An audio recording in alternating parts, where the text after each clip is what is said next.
Lámpara es tu palabra para mis pasos, luz en mi sendero. Lámpara es tu palabra para mis pasos, luz en mi sendero. Luz, tu palabra es la luz.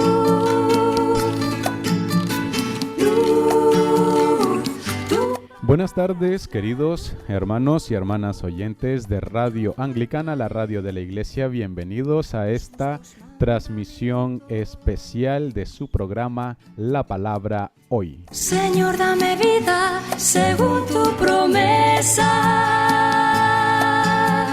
Lámpara es tu palabra para mis pasos. Como siempre, saludamos a nuestros oyentes que nos sintonizan a través de la transmisión de Radio Anglicana, en las aplicaciones móviles de Radio Anglicana, también en la página web de radioanglicana.es, y también para aquellos que nos ven y nos escuchan en este momento en la transmisión de vídeo, tanto en la página web como también en nuestra página de Facebook. Sean todos bienvenidos en el nombre del Señor. Mi vida, Señor, está siempre en peligro. Antes de comenzar, saludamos a nuestro hermano, el reverendo Juan María Tellería, y también le damos la bienvenida a este su espacio. Bienvenido, reverendo. Muchas gracias, reverendo Noel, equipo y sobre todo radio oyentes.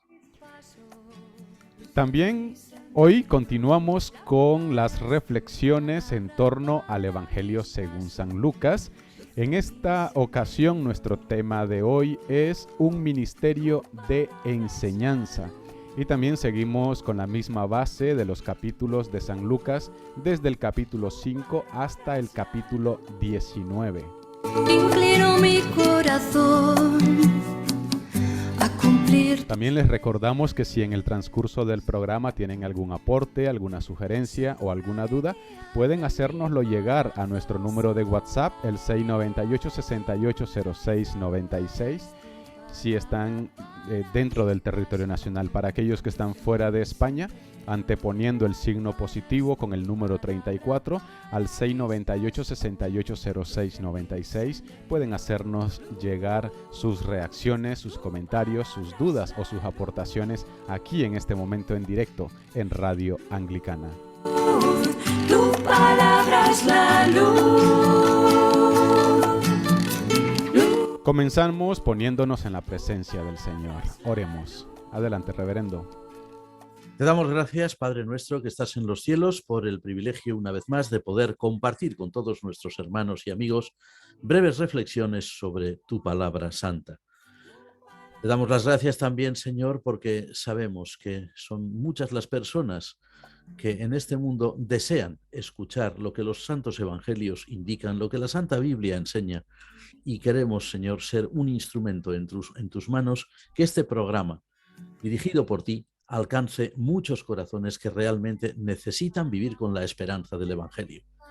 Te damos las gracias también, Señor, porque sabemos que tu bendición reposa siempre sobre tu pueblo, sobre tu iglesia, y te pedimos que en todo momento seamos esa luz para las naciones que tú así has deseado desde siempre. También nos acordamos, Padre nuestro, de las personas que están sufriendo en estos momentos a lo largo de toda la tierra, personas que sufren desgracias de tipo natural, personas que sufren las injusticias de las guerras y de la violencia humana, y te pedimos también tu bendición para todos ellos. Te agradecemos, Padre, que escuches nuestras oraciones en el nombre del Padre, del Hijo y del Espíritu Santo. Amén. Amén. Lámpara es tu palabra para mis pasos, luz en mi sendero. Lámpara es tu palabra para mis pasos, luz en mi sendero.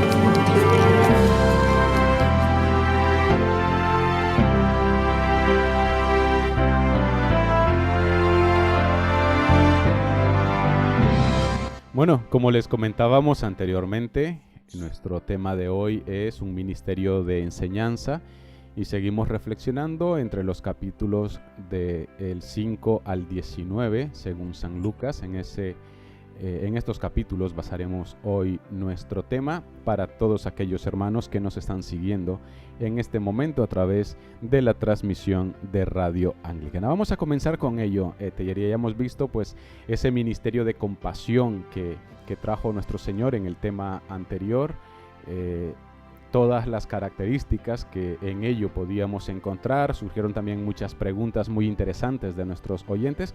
Y ahora para este ministerio de enseñanza que trae nuestro Señor y que deja bien plasmado el Evangelio según San Lucas, podríamos comenzar con esto. ¿Qué enseña Jesús según Lucas en su Evangelio? Muy buena pregunta, evidentemente, porque además tenemos que tener en cuenta que, bueno, al igual que en el resto de los evangelios, Jesús también en el Santo Evangelio según San Lucas aparece básicamente como un maestro, como alguien que enseña, alguien que transmite enseñanza, y la enseñanza que transmite Jesús está muy directamente vinculada con lo que habíamos compartido el programa anterior. Habíamos hablado de que el ministerio de Jesús era un ministerio de compasión. Efectivamente, Jesús va a enseñar, va a mostrar en su propia vida, en sus propios hechos, va a mostrar, porque esa es la mejor de las enseñanzas, que la compasión es una realidad. Por decirlo de otra forma, vamos a indicar que en el Evangelio según San Lucas, con más claridad quizás que en otros evangelios, Jesús enseña que su presencia entre su pueblo lo que implica es una clarísima acción de Dios a favor de Israel, más quizás que en los otros evangelios, pero no solamente a favor de Israel, sino también a favor de los gentiles que están llamados también a aceptar su mensaje.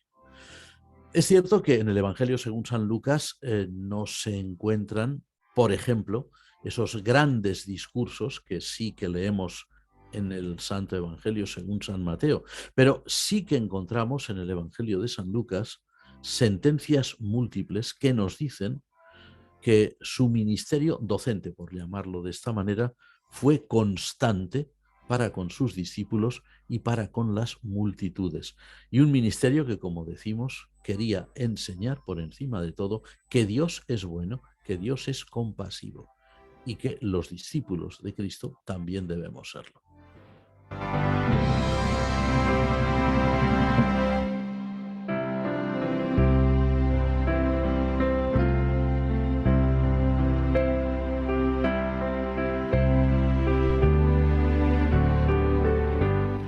Tenemos ahora dos preguntas en una, Tellería. ¿Qué son las parábolas? ¿Qué sentido tienen las parábolas? Bueno, son tres preguntas. ¿Qué sentido tienen las parábolas y por qué hay algunas parábolas que son diferentes a las de los otros evangelios? Podríamos decir que serían parábolas propias de San Lucas. Sí, efectivamente, es una triple pregunta, ¿verdad? Una triple pregunta muy, muy interesante. La primera parte era, ¿qué son las parábolas, verdad? Bueno, las parábolas son, como todos los creyentes conocemos, ¿verdad? Porque estamos habituados desde niños, ¿no?, a escuchar en los oficios religiosos, estamos habituados a escuchar, queremos decir, lecturas de los evangelios donde se narran parábolas, o incluso también homilías, sermones, predicaciones que versan sobre ellas, ¿no? O incluso estudios de la Biblia, estudios catequéticos que hablan o que se centran fundamentalmente en las parábolas. Una parábola es una comparación. Una parábola es una figura literaria muy propia del mundo oriental, no solamente del Nuevo Testamento. Los judíos las empleaban constantemente y otros pueblos de la antigüedad también. Y se basa este tipo de figura en una comparación que es, hay una idea fundamental que es la que se quiere transmitir y esa idea se va a comparar con algo del mundo natural que pueda ilustrar cómo esa idea se puede vehicular o cómo funciona esa idea. Entre las parábolas de Jesús que encontramos habitualmente, por ejemplo, la parábola del sembrador, pues se habla de un sembrador que va sembrando la semilla, o en la parábola del trigo y la cizaña, pues que se siembra trigo en un campo, pero alguien aparece y siembra cizaña. Y todo esto sirve, además de muchas otras, para ilustrar, por ejemplo, el crecimiento del reino de Dios en el mundo. Entonces, la finalidad de la parábola, que era la segunda parte de la pregunta, ¿para qué están? ¿Para qué sirven las parábolas? La finalidad es, pues, enseñar. La finalidad es transmitir una enseñanza y hacerlo de tal manera que, puesto que se realiza por medio de comparaciones propias del mundo natural o del tipo de sociedad que se conoce en la época en que esas parábolas se emiten o se pronuncian, pues que sea una enseñanza de fácil asimilación. Sin duda que Jesús, como gran maestro que era, sabía utilizar de forma, pues, magistral, valga la redundancia, esta gran figura que es la parábola. Y la prueba es que los evangelios han recogido parábolas de Jesús, quizás no todas, pero sí desde luego las más destacadas, las más importantes y las que con más fuerza calaron en la mente de los discípulos de Jesús, que luego serían quienes las transmitirían a las comunidades cristianas y que quedaron registradas en los evangelios, ¿verdad? Y luego la tercera pregunta es, bueno, ¿y cómo son las parábolas concretamente del Evangelio según San Lucas? Bien, las parábolas de San Lucas, o las que registra concretamente San Lucas, bueno, pues se cuentan sin duda entre las más populares en el mundo cristiano. Ahí tenemos, por ejemplo, parábolas como la oveja perdida, que se ha empleado centenares, miles de veces en la predicación cristiana o incluso en la catequesis o en las catequesis parroquiales para niños, ¿no? Y para jóvenes. La parábola del hijo pródigo es prácticamente universal. Y, por ejemplo, la parábola de la viuda y el juez injusto, o la parábola del fariseo y el publicano, o la parábola de Lázaro y el rico, el mayordomo infiel, que solamente aparecen en el Evangelio de San Lucas, pues son, pues por supuesto, sobremanera conocidas. Ahora, estas parábolas del Evangelio de Lucas, ¿qué tienen de diferente, ¿no? Por ejemplo, con esas grandes parábolas que aparecen en el Evangelio según San Mateo, que habíamos mencionado antes, ¿no? Por ejemplo, la parábola del sembrador, o la parábola del trigo y la cizaña, o por ejemplo, la parábola de la semilla que crece, que es propia en exclusiva del Evangelio según San Marcos, o algunas otras, el tesoro escondido, la perla de gran precio, etcétera. ¿En qué se diferencian las parábolas del Evangelio según San Lucas de las que se encuentran en los otros evangelios? Bueno, las parábolas del Evangelio de San Lucas no tienen como tema central el reino de Dios. Así como las que encontramos en los Evangelios de San Mateo y San Marcos tienen como tema fundamental el reino de Dios, es decir, la implantación del reino de Dios en la tierra, cómo crece o cómo va creciendo, a qué peligros o a qué vicisitudes se enfrenta y que al final siempre resulta victorioso. En las parábolas recogidas en el Evangelio según San Lucas encontramos más que nada un fondo diferente. Son parábolas, como alguien ha dicho, o como algunos especialistas han dicho, son parábolas más bien que apuntan a la ética del Evangelio. Apuntan a, precisamente lo que decíamos antes, a la compasión, apuntan a la misericordia, apuntan a la solidaridad, apuntan al hecho de mostrar que Dios es esencialmente misericordioso con los seres humanos. E incluso, bueno, pues también, como dicen algunos, ¿no? Apuntan a una gran sabiduría práctica para cómo vivir en este mundo. Por ejemplo, la conocida parábola del mayordomo que tuvo que rendir cuentas acerca de, pues, su administración, porque parece ser que no había sido del todo honesta, ¿verdad? O sea, es un tipo de parábola que no se parece nada a las parábolas del reino, pero que evidentemente forman parte de la enseñanza de Jesús. Hemos de tener en cuenta que, al ser Jesús un maestro oriental antiguo, pero sobre todo itinerante, Jesús no era un maestro que tuviera una escuela situada en un lugar concreto donde la gente acudía a escucharle, sino que él iba a lo largo de todo el país, sobre todo en la zona norte de Israel, la tierra de Israel, que era Galilea, y luego también en Perea, y finalmente en Judea. Al ser Jesús un maestro itinerante, un maestro que recorría caminos, que iba enseñando a medida que se trasladaba de un lugar a otro, nuestro Señor, sin duda, pues tenía un gran repertorio de enseñanzas. Y un gran repertorio que sabía magistralmente, porque para eso era el gran maestro, el maestro de los maestros, sabía dosificar y sabía aplicar en cada lugar concreto y a cada auditorio concreto que tenía delante. Por esto no nos tiene que extrañar que unos evangelios hayan hecho hincapié en un cierto tipo de parábolas que han recogido, mientras que otros, como por ejemplo el evangelista San Lucas, pues hayan dado cuenta más bien de otra clase de parábolas. Todas ellas enseñadas evidentemente por Jesús, pero unas en ciertos contextos y otras en otros. Por esto, para la Iglesia es realmente una bendición no tener solamente un evangelio. Si únicamente hubiéramos conservado un evangelio, cualquiera de ellos, cualquiera de los cuatro, evidentemente tendríamos ahí material suficiente para conocer a nuestro Señor, para saber que Cristo es el Salvador y para conocer pues, puntos muy importantes de su enseñanza. Pero nos faltaría ese horizonte tan amplio que nos abren los cuatro evangelios. Desde luego, si no tuviéramos el evangelio según San Lucas, pues habría muchos detalles de la vida, muchos detalles del ministerio y muchos detalles de la enseñanza de Jesús que jamás hubiéramos conocido. Es una bendición tener los cuatro.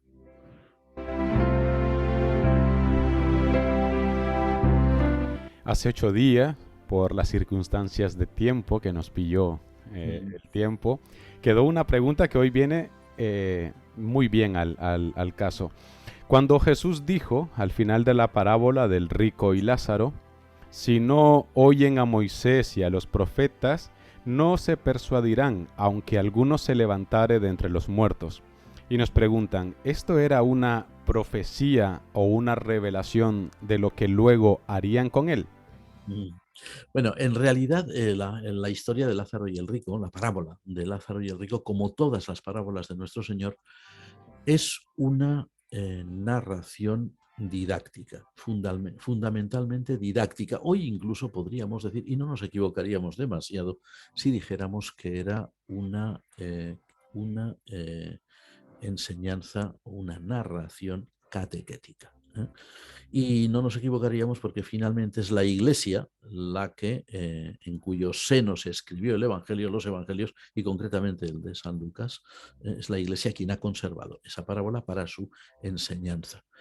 En realidad, lo que está diciendo Jesús ahí, sin ningún tipo de pretensión profética, normalmente las parábolas no tienen este tipo de pretensión, lo que está diciendo Jesús en esa parábola, esas palabras finales de esta parábola de Lázaro y el rico, es que lo que cimenta verdaderamente la fe, lo que tiene que cimentar verdaderamente la fe, es el testimonio de la revelación divina consignado en las Sagradas Escrituras. En ese caso, pues como era un contexto judío, Jesús habla lógicamente de Moisés y los profetas, evidentemente, ¿no? Porque era lo que los judíos conocían como texto sagrado, ¿no? En aquella época no existía todavía el Nuevo Testamento y aún habrían de pasar muchos años hasta que llegara a escribirse al completo y todavía muchos más siglos hasta que la Iglesia en un concilio finalmente reconociera el Nuevo Testamento tal como nosotros lo tenemos, ¿no? Y con él pues el conjunto de la Biblia. Pero es interesante que Jesús haga alusión en este versículo concreto de esta parábola al hecho de la cimentación de la fe en la revelación divina escrita, en la autoridad de la Escritura.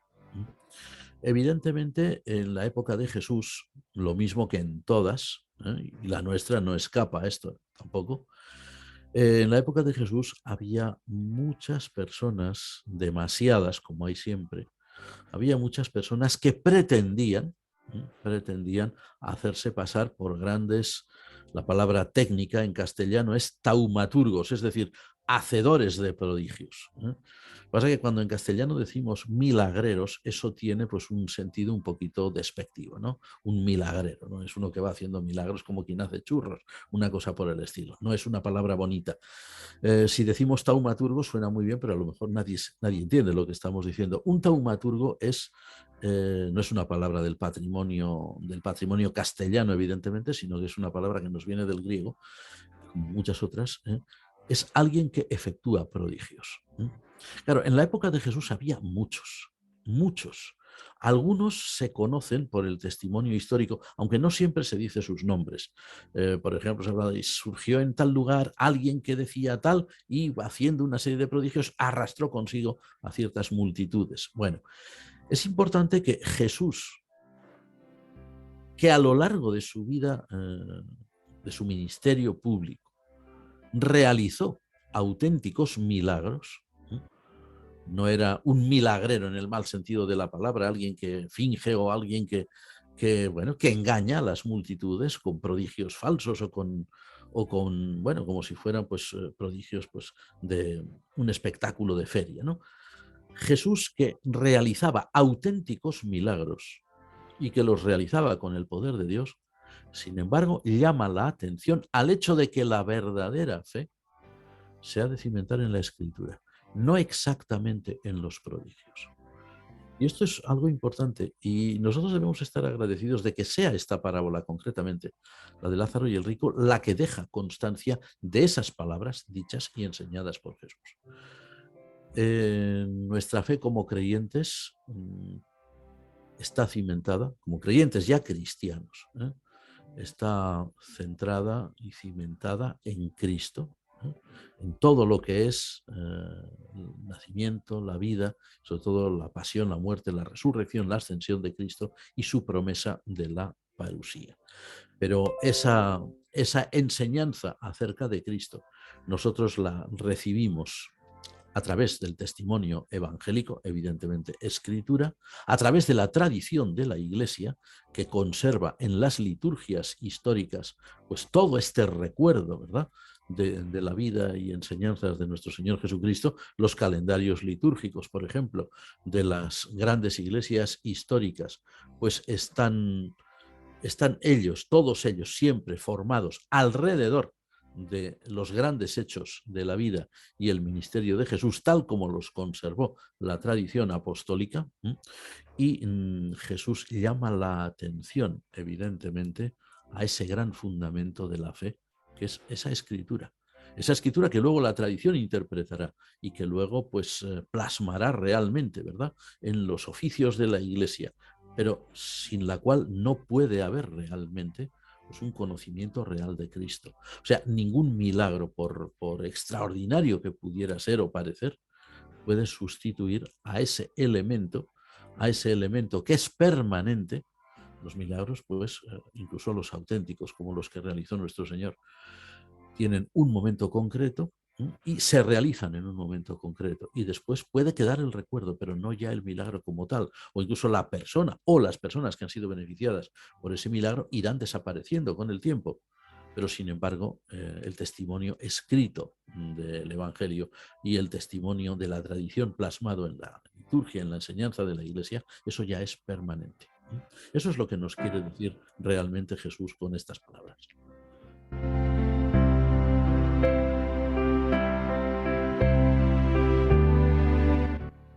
En este Evangelio de Lucas nos encontramos, bueno, y en este margen de capítulos que estamos analizando y estudiando, encontramos, aquí una oyente nos comenta, ¿no?, de que encontramos pues parábolas bastante tiernas, bonitas, conmovedoras, y que nosotros podemos incluso hasta sentirlas así, conmovedoras, pero fue todo lo contrario para quienes lo oían, como por ejemplo en la parábola del hijo pródigo. Los que escuchaban esa parábola dictada por nuestro Señor no estaban tan tranquilos por lo que ahí se decía, ¿no?, ya que el padre salía a mediar con el hijo que estaba enfadado. El padre sale a recibir al hijo que ha deseado lo peor para él, pidiéndole su parte de la herencia, etc. Y ahí pueden haber un sinnúmero de interpretaciones. Entonces nos dicen, nuestro Señor en las parábolas hacía relatos severos y bondadosos a la vez. ¿Cuál era el objetivo?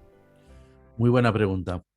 El objetivo era concretamente en este caso mencionado, ¿no? Que es la gran parábola del hijo pródigo, que algunos especialistas dicen que el título lo hemos puesto mal. Bueno, el texto no le pone ningún título. El evangelista no dijo, y ahora voy a contar la parábola del hijo pródigo. No dijo eso. Eso lo ponemos nosotros. Bueno, los editores de la Biblia, ¿no?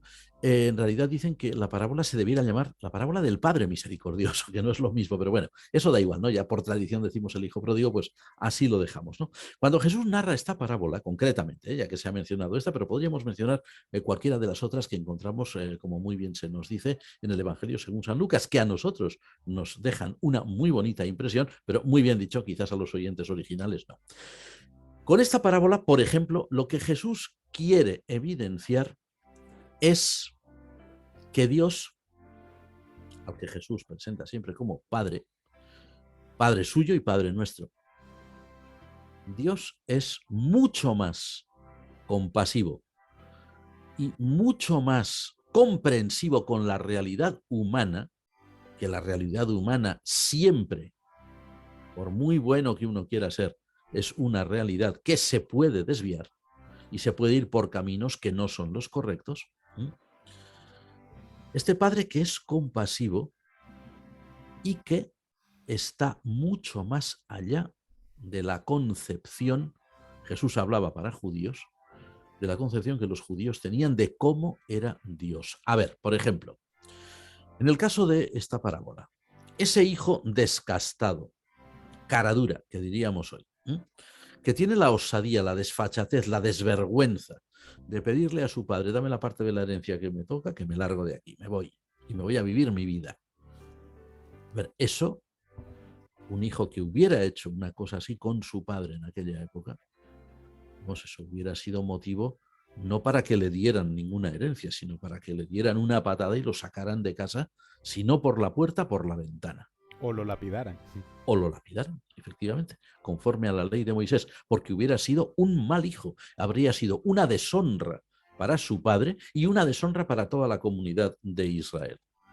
Bueno, pues sin embargo, el padre de esta historia accede a su deseo, le entrega la parte de la herencia, el hijo va, ya sabemos el resto de la historia, cómo vuelve, en qué condiciones, pero sin embargo el padre no le echa en cara nada de lo que ha hecho. Y cuando el hijo le va a pedir perdón y le pide perdón, el padre lo introduce en la casa paterna, ¿no? En la casa familiar, e incluso hace una gran fiesta en su honor. Eso por un lado. Ese es el malo. El hijo malo. Pero luego está el hijo bueno. O sea, lo que se hubiera entendido en aquella época como el hijo bueno. Es decir, el hijo bueno que está siempre con su padre, el hijo bueno que es siempre obediente a su padre, el hijo bueno que nunca abandona a su padre. Pero claro, cuando llega la hora de la verdad, a ese hijo aparentemente tan bueno se le cae la máscara y evidencia que no es tan bueno como parecía. Y que es alguien que está con su padre por puro interés. El otro había sido igual, solo que el otro pues tenía pues una desfachatez mayor y lo había dicho con palabras bien claras. Pero el otro, el mayor, no evidenciaba un mejor espíritu y tiene que salir el padre también a su encuentro como había hecho con el otro. En realidad la circunstancia es parecida, ¿no? Solo que cambia un poquito el color de cada escena, pero las circunstancias son las mismas o muy similares. Y tiene que convencerle para que entre. Para que entre en casa, para que entre en la fiesta, para que participe de la alegría. Claro, este tipo de parábola a un auditorio judío, pues probablemente les debía provocar algún tipo de sobresalto. A ver, al primer hijo no se lo trata mal, no se lo echa de casa, no se lo lapida, como hubiera indicado la ley de Moisés. Pero, ¿y el segundo hijo? ¿Quién es el segundo hijo? El segundo hijo, Jesús está presentando ahí, sin decir ni una sola palabra, pero a buen entendedor pocas palabras bastan, como dice el refrán, estaba presentando la imagen de los fariseos. Es decir, nosotros somos muy fieles, muy estrictos, no somos como ese. Bueno, recuerden la otra parábola, la de el fariseo y el publicano. Te doy las gracias, Señor, porque no soy como estos, como los otros, ni siquiera como ese que está ahí. O sea, es el hijo mayor es el típico fariseo. Pero en la parábola no queda bien parado. En realidad, en la parábola no queda bien parado ninguno de los dos, porque la verdad, el hijo pródigo pues era alguien que, como se dice aquí en España, se las traía. O sea, era un pájaro de cuenta, ¿no? O sea, nadie querría tener un hijo así. Ahora, un hijo como el otro, ¿era mejor que su hermano? Sí, aparentemente sí, y él se lo creía, y ese era el problema. Ahí Jesús estaba poniendo, como se dice, el dedo en la llaga. Para nosotros es una parábola muy hermosa porque nosotros la leemos como cristianos, no como judíos de la época, y por lo tanto entendemos el gran amor de Dios Padre para con todos los seres humanos por igual, para los que son pues de una determinada manera y para los que son de otra. Y sí, aunque digamos es que el uno era exactamente igual que el otro, pero con unas formas distintas, sí, pero eso no es lo importante es el padre que sale al encuentro del hijo, del pequeño que se había ido, y luego sale al encuentro también del hijo mayor que no quiere participar de la alegría de que el otro hermano hubiera regresado. Y lo leemos como cristianos y decimos, Dios es bueno y misericordioso. Y esto es una gran enseñanza de Jesús, pero claro, los judíos que escucharon esta historia o las otras, no lo podían entender así. Sí, el problema es que lo entendían muy bien y al entenderlo muy bien, eso les debía dejar pues el corazón encogido, ¿no? Pues dirían, bueno, entonces aquí, ¿quién se salva? O sea, aquel porque es un cara dura y este otro que es tan bueno, entonces, ¿qué pasa? O sea, que Dios es misericordioso con unos y con otros. O sea, no es el Dios que va a destruir a los enemigos de Israel. Claro, ¿dónde está ese Dios que nos han enseñado en las parábolas de este maestro? Ese era el gran problema. Y ya no digamos nada, por ejemplo, en la del fariseo y el publicano. Eso es una parábola que debía hacer saltar a más de uno diciendo, ¿cómo un publicano va justificado a su casa antes que un piadoso fariseo? O la parábola de la viuda y el juez injusto, pero ¿cómo puede ser un juez tan injusto? Eso es imposible. O sea, para nosotros son parábolas que se han convertido en parte de nuestra cultura cristiana, por eso nosotros las leemos con otros ojos. Estas parábolas, cuando fueron pronunciadas, efectivamente, debieron provocar reacciones que el evangelista no recoge siempre, pero que se deja entender o se puede leer entre líneas que no debieron ser muy favorables.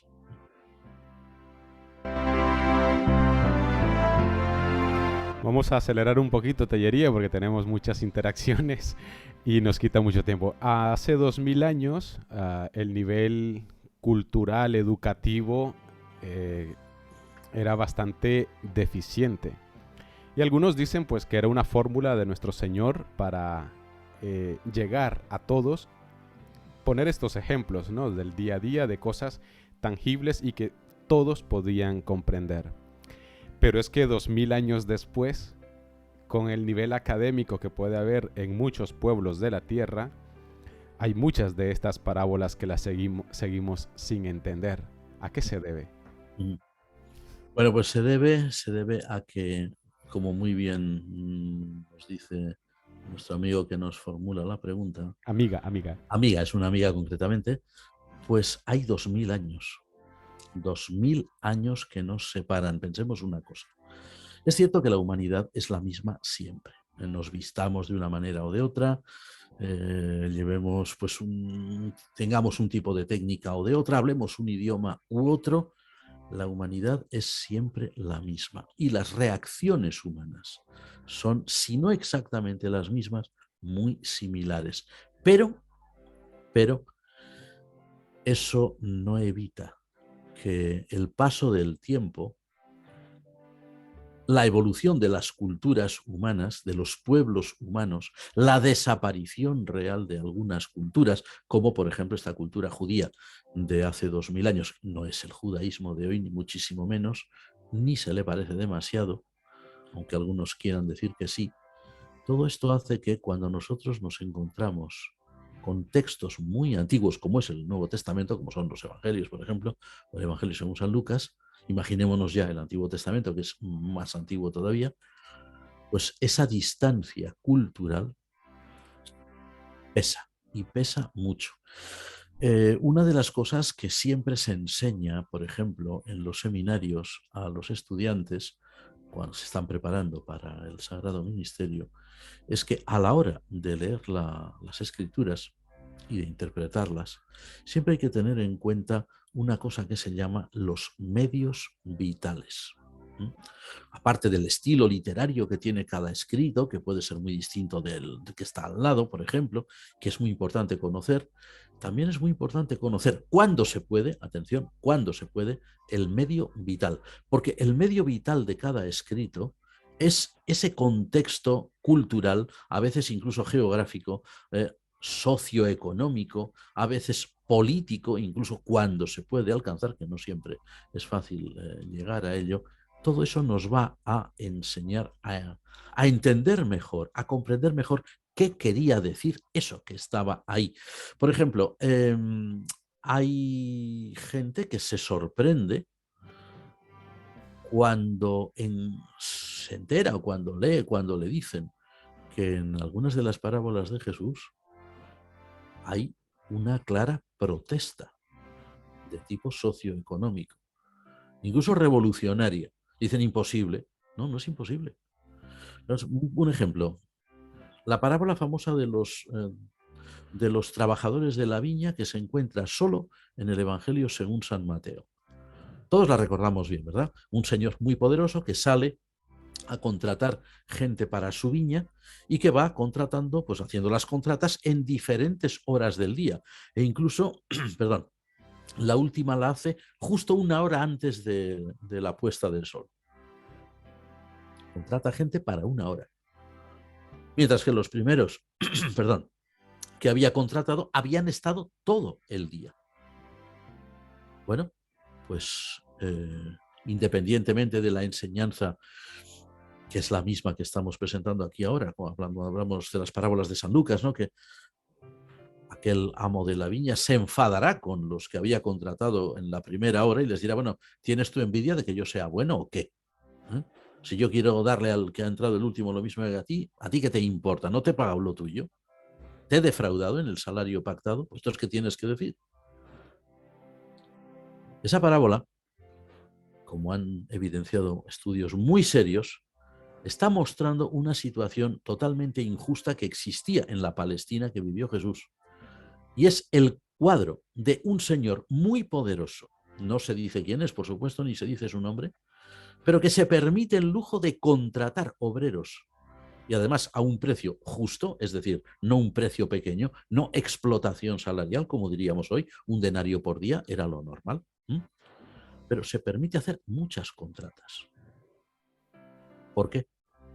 Pues como dicen bien claro, eso es una clara alusión a la situación que se vivía en aquel momento en una Palestina ocupada por los romanos, en la cual los señores que eran partidarios de la ocupación imperial romana habían sido premiados con las tierras de los pequeños propietarios que habían sido vilmente despojados de todo, de forma que se habían convertido algunos de la noche al día en potentados, diríamos hoy, o en poseedores de grandes latifundios, enormes latifundios. ¿Y qué les pasaba a los antiguos pequeños propietarios reducidos a la miseria? Pues, como se ve en esa parábola, tenían que ir a las plazas públicas de buena mañana y esperar que alguien muy rico los contratara para trabajar, a veces con la triste ironía de que estaban trabajando lo que habían sido ante sus propias tierras, pero las trabajaban para otro que les daba un salario. Bien, eso cuando nosotros hoy nos enteramos de estas cosas, digo, pero ¿cómo puede ser esto? Hay una reivindicación social en las parábolas. Jesús no está diciendo que salgan todos los obreros a la calle y que con espadas maten a los propietarios, no. Eso lo hubieran dicho otros, o lo dirían otros a lo mejor hoy. Pero Jesús está haciendo una denuncia muy clara que nosotros hoy no entendemos, pero cuando alguien nos dice, mira, el medio vital de esta parábola es esto, decimos, anda, lo que hay aquí. Nosotros únicamente entendemos el mensaje religioso, que está muy bien, pero ¿y lo que hay de trasfondo? La imagen que sirve de base, de sostén, de cimiento a ese mensaje religioso, también es una denuncia social. El mundo de las parábolas es un mundo extraordinario, pero, como decimos, son parábolas enseñadas, pronunciadas por nuestro Señor hace 2000 años. Y 2000 años es mucho tiempo para una cultura humana, mucho tiempo. Dentro de 2000 años, si el mundo existe aún, si existen grabaciones de Radio Anglicana que se puedan ver con los medios de ese tiempo, cuando escuchen los programas de La Palabra Hoy, los cristianos de esa época, pues a lo mejor dirán, pues hay cosas que no entendemos. ¿A qué se referirán? A ver qué pasaba en el siglo XXI. Eso los historiadores dirán, pues ocurrió esto, ocurrió lo otro.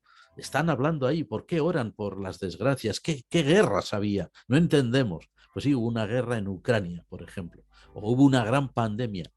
Si la gente no lo sabe en esa época, no entenderá muchas de las cosas que decimos hoy. Nos pasa a nosotros con las parábolas del Señor. Interesante, Tellería. Vamos a continuar, vamos a hacer una pequeña pausa de muchas de las intervenciones que estamos recibiendo. Vamos a canalizar algunas de ellas y luego, si nos queda el tiempo, pues retomaremos. En el capítulo 21, y bueno, en los otros evangelios como Mateo y Marcos, se dedica un buen espacio para hablar de eventos escatológicos. Y aquí Lucas también lo hace. ¿Qué hay de ese discurso escatológico que presenta Lucas en el capítulo 21? Pues hay una cosa que ya de entrada sorprende mucho, y es que bastantes de las ideas que aparecen en el discurso escatológico de San Mateo 24 o San Marcos 13, el gran discurso escatológico de Jesús, muchas de esos cuadros que Jesús presenta ahí, los recoge San Lucas, pero no en el capítulo 21, que es el capítulo escatológico, sino en el capítulo 17. Es decir, uno de los capítulos de nuestro texto de hoy, y que está englobado en las enseñanzas de Jesús. Pero no exactamente como un discurso escatológico, sino como un discurso más actualizado. Y curiosamente, y por eso la pregunta está muy bien formulada, el capítulo 21 sí que nos habla de los acontecimientos finales, ¿verdad? Pero lo hace de otra forma diferente de como lo habían hecho, pues por ejemplo, o lo que habían recopilado San Mateo, por ejemplo, y San Marcos. Bueno, mejor al revés. Marcos primero, porque es el primero en el tiempo, y Mateo después, ¿no? Fijémonos que el discurso escatológico, tal como lo describen Mateo y Marcos, o Marcos y Mateo, parece centrado, cuando se lee entero, más que nada en Jerusalén, la ciudad de Jerusalén, pero el fin de Jerusalén. Y se supone pues que ese fin de Jerusalén, pues evidentemente hace alusión a lo que sucedió en el año 70.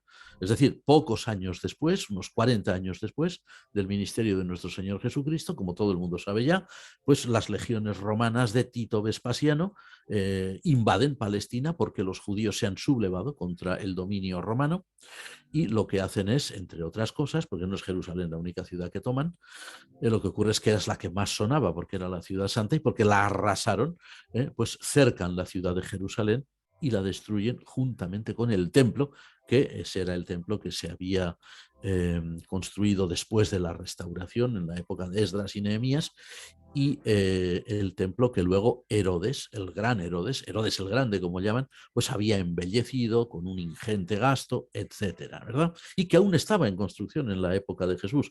Recordemos aquello de maestro, mira qué piedras y qué edificios, ¿no? Todavía estaban en plena edificación, bueno, en pleno arreglo, ¿no?, del templo.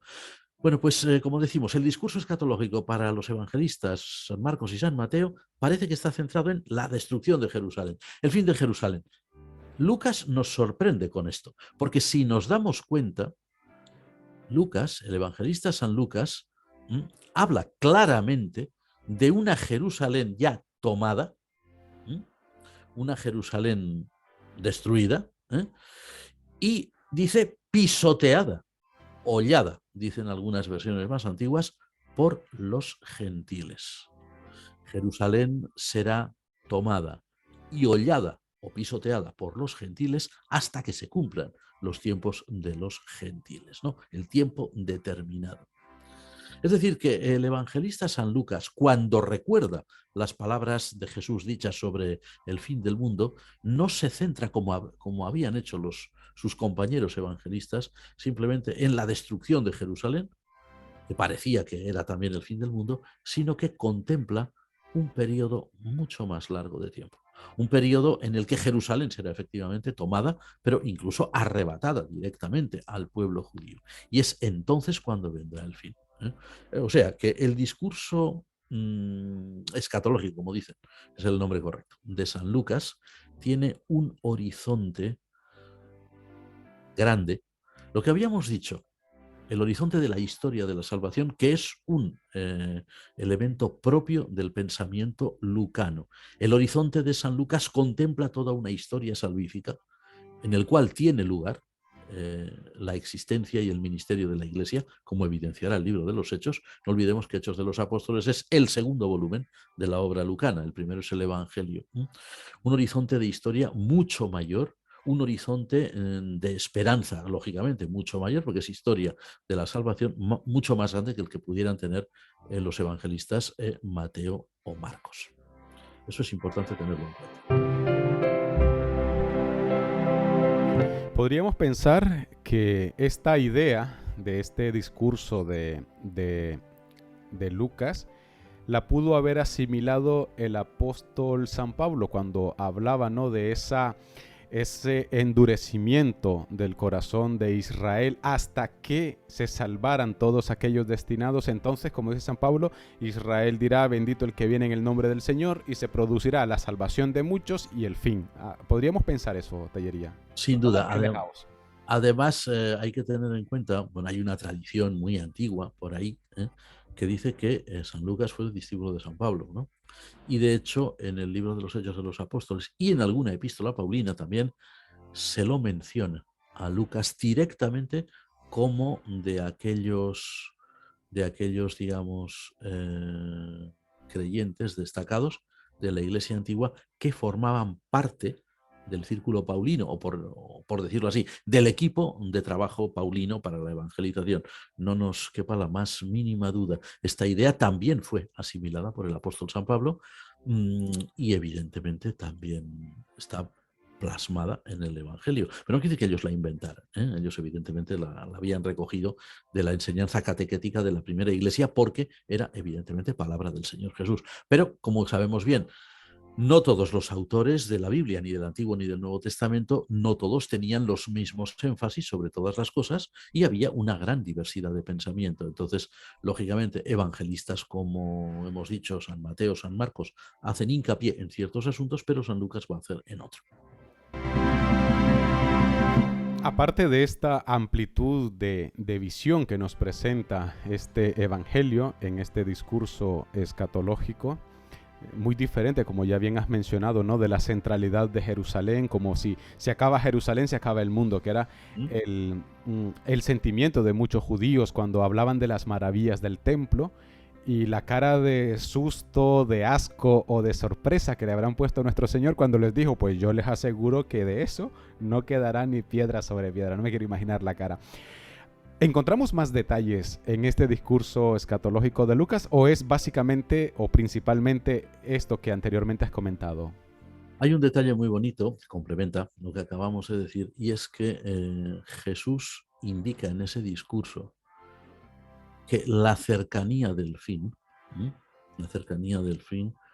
mostrará la redención plena de la humanidad. Concretamente, uno de los versículos de San Lucas 21, en uno de estos versículos, Jesús dice: cuando todas estas cosas comiencen a suceder, y ha hablado de Jerusalén pisada, hollada por los gentiles, ocupada, etc., de cuando estas cosas comiencen a suceder, tened ánimo y levantad vuestras cabezas, dice, porque se acerca vuestra redención. Es decir, que Jesús entiende que la redención que la va a llevar a cabo él mismo, lógicamente, en su propia persona, como Redentor y Salvador. De hecho, como ya mencionaremos sin duda en algún programa más adelante, cuando Jesús está en la cruz, ofrece claramente ya la salvación, asegura la salvación de un compañero de suplicio, el que llama a la tradición cristiana el buen ladrón. Bueno, pues sin embargo, Jesús, que es consciente de que Él es el Salvador y que está salvando a la humanidad con su muerte, también contempla un cumplimiento pleno de la redención que se cumplirá al final de los tiempos, que se cumplirá en la parusía. Bueno, por decirlo de una forma más simple, lo que transmite el discurso escatológico de Jesús, tal como San Lucas nos lo ha dejado escrito, es básica y fundamentalmente un mensaje de esperanza. Un mensaje de esperanza que va más allá de las estrechas limitaciones de horizontes que podían tener los judíos de su época.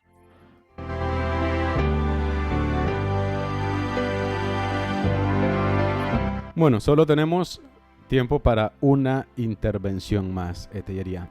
Muy bien. En este, aunque tenemos ahí muchos mensajes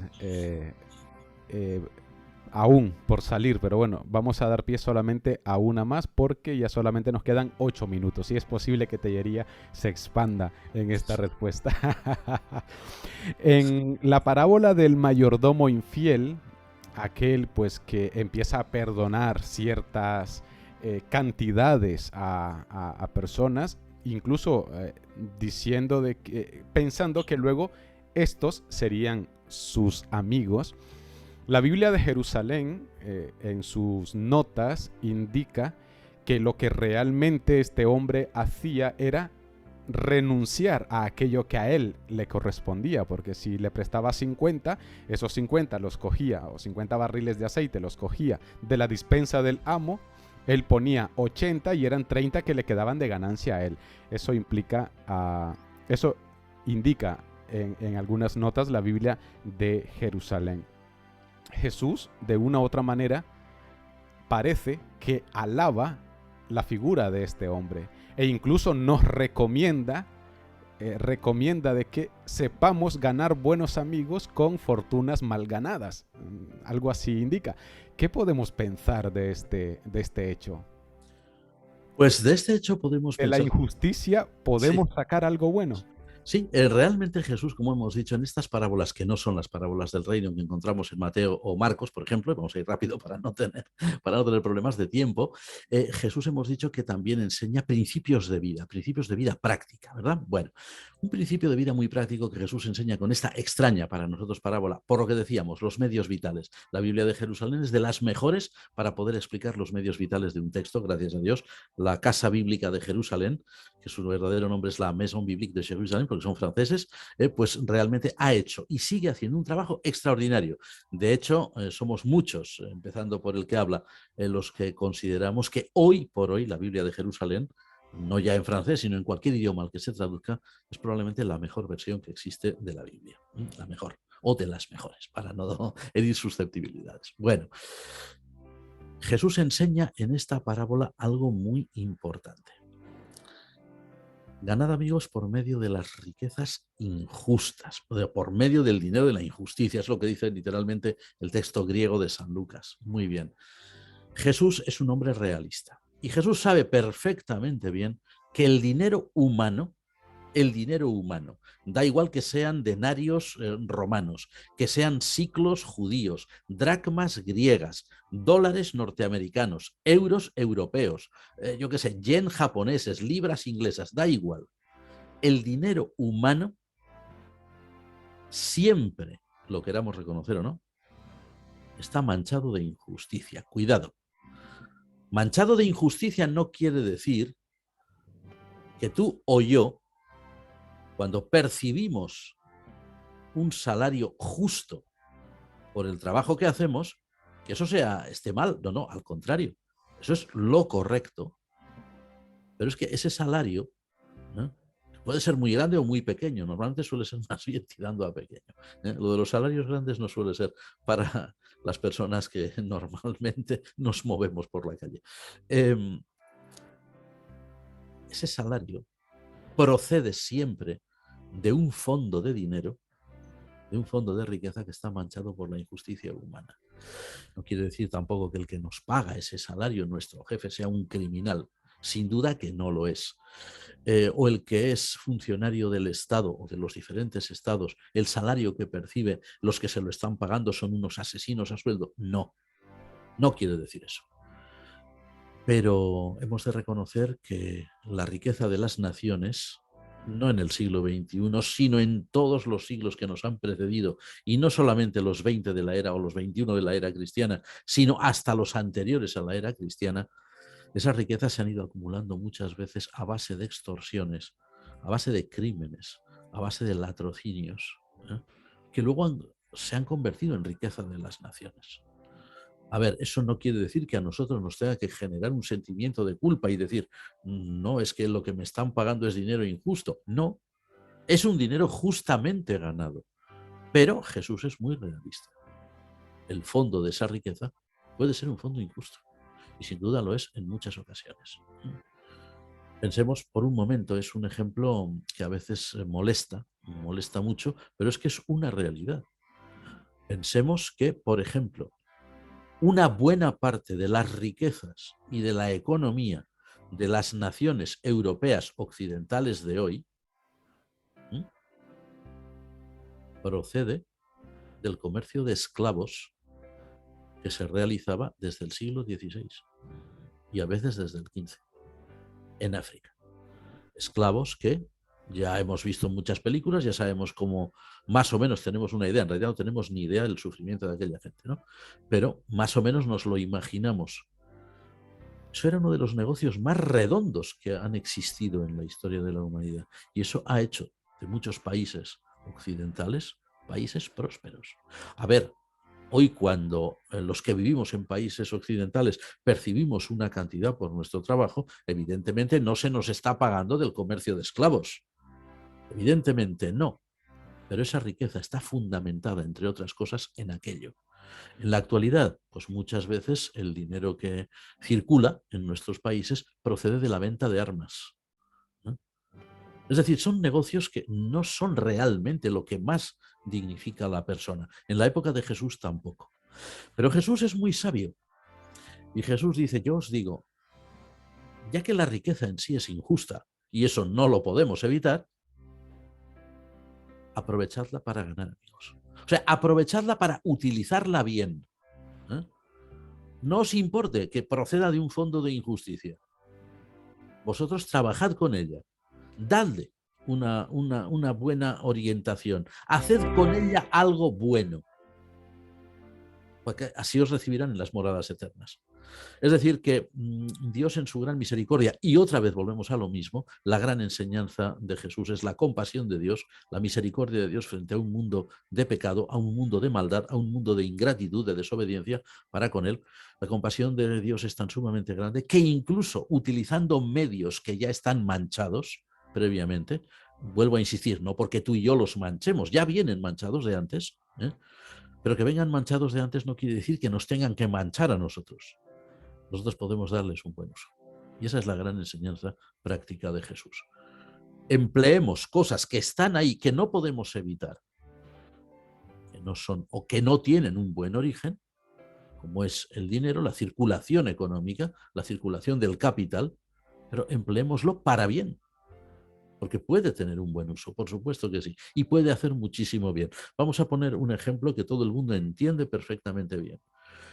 Cuando en estos momentos, en estas zonas del continente americano, y seguro que muchos de nuestros amigos nos están escuchando desde el continente americano, ojalá no sean amigos que hayan sufrido el huracán Fiona, ojalá, y si lo han sufrido, lo menos posible. Hay mucha gente que lo ha sufrido en las Antillas, lo ha sufrido en la península de Florida, lo ha sufrido hasta en el Canadá. La Iglesia, no hablamos de una iglesia, la Iglesia universal, el cuerpo de Cristo, se ha volcado en estas zonas afectadas ayudando a personas, distribuyendo alimentos, distribuyendo ropa y sobre todo dando esperanza, transmitiendo esperanza. Pero también ha distribuido alimentos materiales. Todos esos alimentos materiales, esa ropa, todo eso tiene un valor. Se debe pagar con dinero, por supuesto, y ya sabemos el dinero cómo está. Y en las palabras del propio Jesús, que más realista no hay nadie más que él, ¿no? Es un dinero manchado de injusticia, pero se puede utilizar para hacer el bien. Y eso es lo que nos dignifica. Y eso es lo que dignifica también el uso de ese dinero. Es lo que Jesús quiere dar a entender. Gracias, Tellería, por estas enseñanzas compartidas, por este tiempo dedicado a nosotros, al equipo, a nuestros oyentes, a Radio Anglicana. Gracias por ese compartir y el tiempo también que nos das. También gracias a nuestros oyentes por acompañarnos en esta transmisión especial de este programa, ya que ayer, por motivos ajenos a nuestra voluntad y por día festivo, vamos a decirlo también, por ser día festivo nacional, pues decidimos trasladar el programa para este día. Así que muchísimas gracias. Recordarles que dentro de poco tiempo ya tendrán disponible este vídeo en nuestro canal de YouTube. También recordarles que en las últimas actualizaciones que hemos cargado en la página web de Radio Anglicana, también tendrán disponible este vídeo en la página web de radioanglicana.es. Ahí hay una ventana que une nuestra web con nuestra página de Facebook, y ahí también pueden disfrutar de este vídeo, compartirlo y verlo las veces que lo necesitan. En estos días, mañana, pasado posiblemente, o a más tardar lunes, ya tendremos también las actualizaciones de Radio Anglicana en los dispositivos iOS. Cuando esté, les avisaremos, les anunciaremos que hemos relanzado nuevamente la aplicación de Radio Anglicana en iOS. En Android sigue actualizada, sigue tal cual como estaba antes, pero hemos relanzado nuevamente la aplicación a iOS. Y ya también hemos empezado a recibir mensajes de nuestros oyentes dando gracias a Dios, felicitando a Radio Anglicana por estos nuevos cambios que hemos experimentado en nuestra web, en el sonido también, que hemos tenido una mejora de sonido de Radio Anglicana. Hemos ampliado la calidad de audio en la transmisión, así que damos gracias a Dios principalmente, que es el que auspicia todas estas cosas, y también agradecemos de una forma muy especial a nuestra iglesia aquí en España, principalmente a nuestro obispo diocesano y también director general de Radio Anglicana, por apostar por este proyecto y por también sostener casi en su totalidad el trabajo que lleva Radio Anglicana, de llevar el evangelio, de evangelizar, de acompañar y de dar también esperanza a muchos de nuestros oyentes. Así que muchísimas gracias a nuestro obispo diocesano. Aprovechamos en este espacio porque es uno de los más escuchados de Radio Anglicana, y les pedimos, queridos hermanos, que sigan orando por este proyecto evangelizador, para que esos pasitos, por muy pequeños que vamos dando, sean con pie de plomo, como decía, pequeños pero firmes. Así que muchísimas gracias. También, Tellería, gracias por formar parte de este proyecto. Muchísimas gracias a todos vosotros, y bueno, y gracias especialmente a ti, que fuiste quien me enganchaste al programa. Total, el Espíritu Santo y yo decidimos que tú tenías que estar aquí, Tellería, y ha sido efectivo, ha sido una bendición. Así Gracias. Que, queridos hermanos, muchísimas gracias por acompañarlos. Dentro de 8 días nos encontramos a esta misma hora aquí en Radio Anglicana. Perdón, dentro de 8 días no, sino que el próximo miércoles nos encontramos a esta misma hora aquí en Radio Anglicana. Recuerden que también pueden escuchar la repetición de este programa el sábado a las 8 de la tarde, hora española. Y luego también hay algunas distintas horas de transmisión para Latinoamérica, y pueden consultarlo también en nuestra web. Allí en el apartado de programación tienen ahí el horario de repeticiones y de programación de Radio Anglicana. Sin más que decirles, que el Señor les bendiga y alabado sea Jesucristo. Amén. Luz, tu palabra es la luz. Yo guardaré tus justos mandamientos. Señor, dame vida. Pues desde la fe. Usted está en sintonía de Radio Anglicana, transmitiendo vía internet en www.radioanglicana.es. También puede escucharnos en su dispositivo móvil, descargando nuestra aplicación para Android e iOS. Radio Anglicana, la voz de la Iglesia.